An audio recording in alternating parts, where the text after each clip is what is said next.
నమస్తే, welcome to our channel. YS Sharmila కుమారుడు రాజారెడ్డి రాజకీయ ఆరంగేట్రం పైన భిన్నమైన కథనాలు వినిపిస్తున్నాయి. మరి వీటన్నిటినీ కూడా ఏ విధంగా చూడాలి చర్చించడానికి మనతో పాటుగా ఉన్నారు సీనియర్ జర్నలిస్ట్ డివి శ్రీనివాస్ గారు. నమస్తే సార్. నమస్తే. వైఎస్ విజయమ్మ కొడుకు చేతిలో ఎన్సీఎల్టీ కోర్టులో ఓడిపోయారు సార్. మొన్న వైఎస్ రాజశేఖర రెడ్డి వర్ధంతి సందర్భంగా ఆమె కొడుకు దగ్గరికి ఆప్యాయంగా వెళ్తే అక్కడ కొడుకు దగ్గర నిరాధారణకు గురయ్యారు.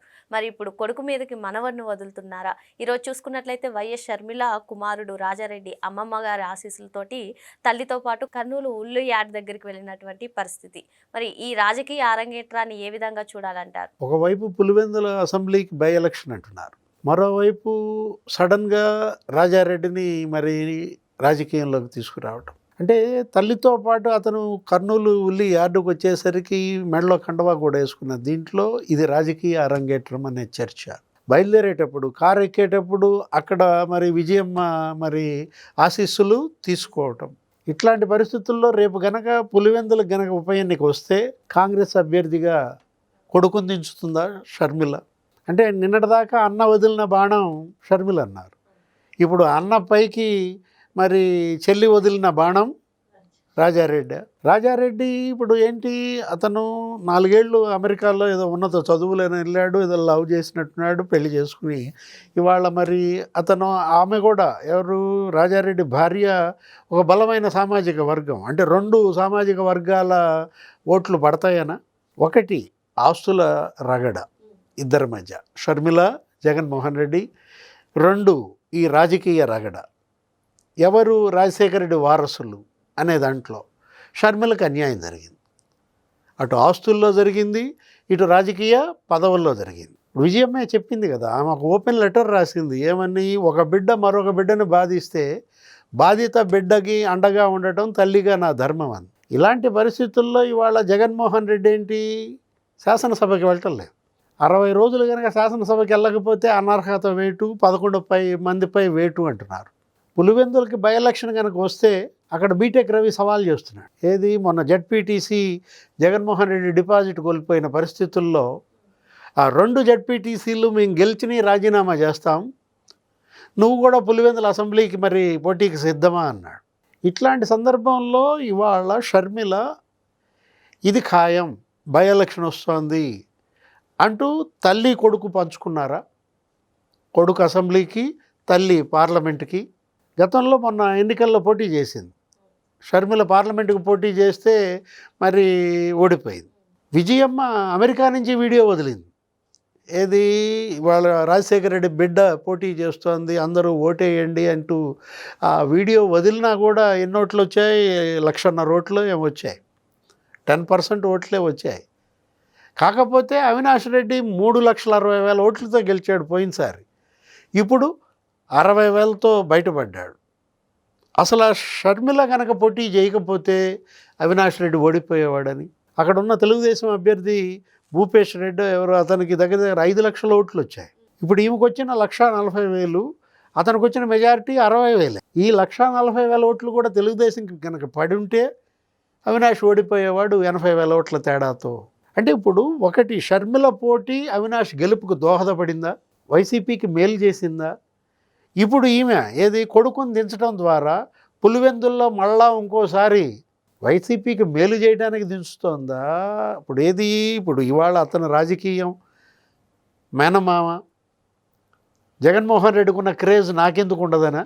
ఒకటి ఇక్కడ రాజారెడ్డి, అసలు ఆ పేరే అతనికి మైనసా? ఇప్పుడు ఎందుకంటే జగన్మోహన్ రెడ్డి పరిపాలనలో అదొక రాజ్యాంగంకి ఆ పేరు పెట్టారు, ఏమని, రాజారెడ్డి రాజ్యాంగం అని అసలు రాష్ట్రం మొత్తం మారుమోగింది.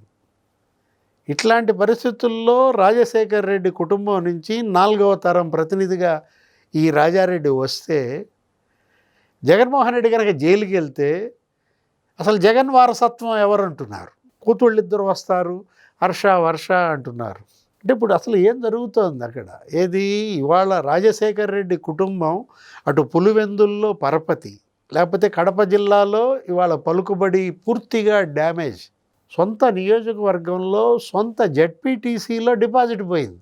ఇలాంటి పరిస్థితుల్లో మరి రాజకీయంలో మరి తను దించటం అనేది ఒకటి. ఆ కుర్రాడు గతంలో వాళ్ళ తల్లి తెలంగాణలో పాదయాత్ర చేసింది, అక్కడ వైఎస్ఆర్ టీపీ అని పెట్టి ఆ పాదయాత్రలో కూడా పాల్గొన్నారు వీళ్ళు.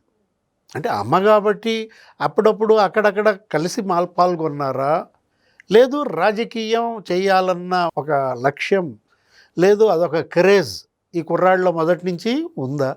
రాజారెడ్డి రాజకీయం అనేది అనేక ప్రశ్నలు, అనేక అనుమానాలు వస్తున్న నేపథ్యంలో విజయమ్మ ఆశీర్వదించి పంపటం ఇక్కడ ముఖ్యమైనటువంటి అంశం. ఆ వీడియో కూడా నీకు సోషల్ మీడియాలో వైరల్ అవుతుంది. కారు ఎక్కబోయే ముందు మరి అమ్మమ్మ ఆశీస్సులు తీసుకుని అతను రావడం అనేది స్పష్టమైన సంకేతం. ఏంటి ఇక్కడ ఒకటి, కాంగ్రెస్ పార్టీ తరఫున కాంగ్రెస్ పార్టీ అభ్యర్థిగా రేపు అతని పోటీ, ఎటు వైఎస్ఆర్ కాంగ్రెస్ ఖేల్ ఖతం, దుకాన్ బంద్. జగన్ జైలుకి వెళ్తే ఇంకా పార్టీలో ఎవరు ఉండరు కాబట్టి ఇక మొత్తం ఈ వైసీపీ వాళ్ళంతా కాంగ్రెస్లోకి వస్తారు. కాబట్టి ఇక కాంగ్రెస్ పార్టీ వర్సెస్ కూటమిగా రేపటి రాబోయే ఎన్నిక ఉంటుందన్నటువంటి ఒక దూరదృష్టితో ముందే కొడుకుని ఆమె మరి రాజకీయంలోకి దించుతోందా షర్మిల? సార్ ఇక్కడ ఇంకో అంశం సార్, ఇప్పుడు వైసీపీ అసెంబ్లీకి వెళ్ళకపోతే పులివెందులకు ఉప ఎన్నిక తప్పదు అంటున్నారు. మీరు అన్నట్టుగా ఒక పక్క నుంచి బీటెక్ రవి గారు సవాల్ చేస్తున్నారు, మరో పక్క నుంచి తన కుమారుడిని పులివెందుల నుంచి పోటీ చేయిస్తుంది అంటారా షర్మిల గారు? అప్పుడు జగన్మోహన్ రెడ్డి పరిస్థితి ఏమవుతుందంటారు? అంటే జగన్మోహన్ రెడ్డి జైలుకి వెళ్తే అక్కడ వైసీపీ క్యాండిడేట్ ఎవరు? ఇప్పుడు లిక్కర్ కేసులో అతను అరెస్ట్ తప్పదంటున్నారు.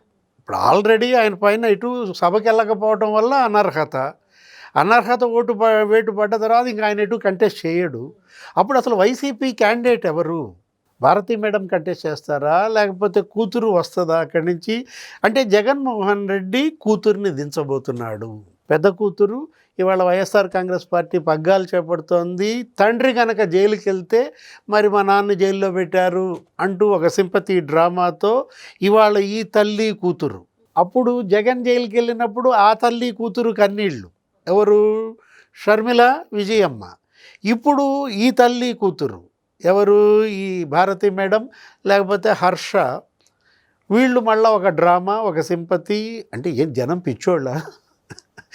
వీళ్ళు ఎంత ఒకేలా వీళ్ళ రక్తంలోనే నటన ఉంటే, నేరం ఉంటే, అటు నటన ఇటు నేరం రెండు కలగలిసిన కుటుంబాలేనా ఈ వైఎస్ కుటుంబం? ఏదైనా రాజశేఖర రెడ్డి కుటుంబం మాత్రం అంత తేలిగ్గా వదిలిపెట్టే ప్రసక్తి లేదు. రాష్ట్రాన్ని అంతగా వదిలేటట్టుగా లేరు. మరో అంశంతో మళ్ళీ కలుద్దాం. Thank you sir.